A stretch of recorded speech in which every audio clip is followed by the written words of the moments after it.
بات کرتے ہیں سندھ میں موجود قدیم مسجد کی، جس کی مناسب دیکھ بھال نہ ہونے کے باعث مسجد تباہی کے دہانے پر پہنچ گئی ہے۔ مسجد کو نواب امیر خسرو نے تعمیر کرایا تھا، جو کہ آثار قدیمہ کا حصہ بھی ہے۔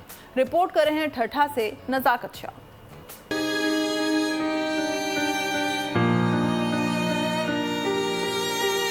محکمہ ثقافت اور آثار قدیمہ کی بے حسی برقرار، ٹھٹھا کی تاریخی مسجد زبوں کا شکار۔ امیر خسرو کے دور میں بنائی جانے والی قدیمی مسجد آج خستہ حال ہے۔ ٹوٹی دیواریں، تباہ حال چھتیں، متعلقہ محکموں کی نااہلی کا منہ بولتا ثبوت ہے۔ ہم گورنمنٹ سے یہ مطالبہ کرتے ہیں، بالخصوص ڈپارٹمنٹ کلچر خاتے سندھ سے، تو اس مسجد کا جلد سے جلد کام کروایا جائے۔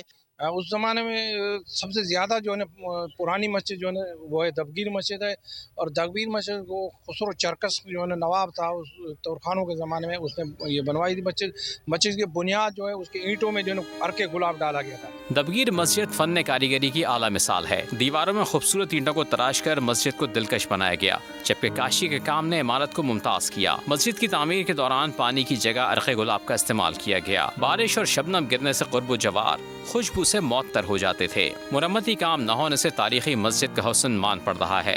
شہریوں کا کہنا ہے مسجد کی مرمت کے لیے متعلقہ محکموں کو سنجیدہ اقدامات اٹھانے ہوں گے۔ نزاکت شاہ، ٹھٹھا، پول پاکستان۔ سبسکرائب کریں اور بیل دبائیں تاکہ کوئی خبر رہ نہ جائے۔